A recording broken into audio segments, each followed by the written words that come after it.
தற்போதைய அண்மை செய்தியாக ஆளுநருக்கு எதிராக தொடரப்பட்ட வழக்கில் யுஜிசியையும் எதிர் மனுதாரராக சேர்த்து தமிழ்நாடு அரசு திருத்த மனு தாக்கல் செய்திருக்கிறது. அது குறித்த அண்மை செய்தியை தற்போது பார்த்துக் கொண்டு வருகிறோம்.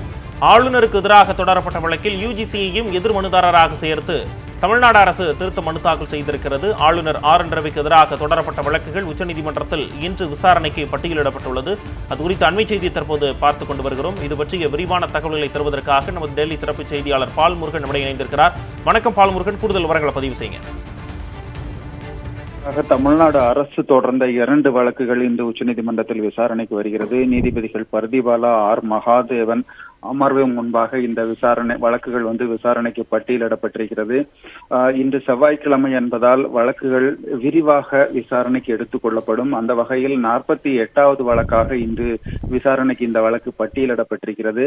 ஆனால் முக்கியத்துவம் கொடுத்து இந்த வழக்கு விசாரணைக்கு எடுத்துக் கொள்ளப்படும் என்று தெரிவிக்கப்பட்டிருக்கிறது. ஆகவே இன்று நிச்சயமாக இந்த வழக்கு விசாரணைக்கு வருவதற்கான சாத்தியக்கூறுகள் அதிகமாக இருக்கின்றன. இந்த வழக்கை பொறுத்தளவுக்கு, அதாவது ஆளுநர் சட்ட மசோதாக்களுக்கு ஒப்புதல் வழங்குவதற்கும் அரசனுடைய கோப்புகளில் கையெழுத்திடுவதற்கும் தாமதம் செய்து வருகிறார் என்று 2023ஆம் ஆண்டு தொடரப்பட்ட வழக்கில் அப்போது உச்சநீதிமன்றம் சில உத்தரவுகளை பிறப்பித்தது. அதனைத் தொடர்ந்து பல மசோதாக்களை உடனடியாக குடியரசுத் தலைவருக்கு அவர் திருப்பி அனுப்பியிருந்தார். தன்னிடம்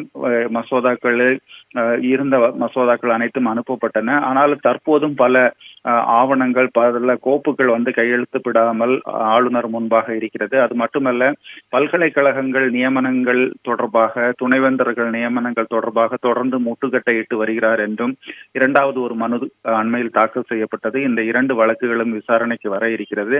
இதற்கிடையே முதல் வழக்கில் பல்கலைக்கழக மானியக் குழுவையும் எதிர் மனுதாரராக சேர்த்து தமிழ்நாடு அரசு புதிய மனு தாக்கல் செய்திருக்கிறது. இந்த வழக்குகள் ஒட்டுமொத்தமாக இன்று விசாரணைக்கு எடுத்துக் கொள்ளப்படும் என்று எதிர்பார்க்கப்படுகிறது. முரசொலி, உங்களுடைய அண்மை தகவல்களுக்கு நன்றி பாலமுருகன்.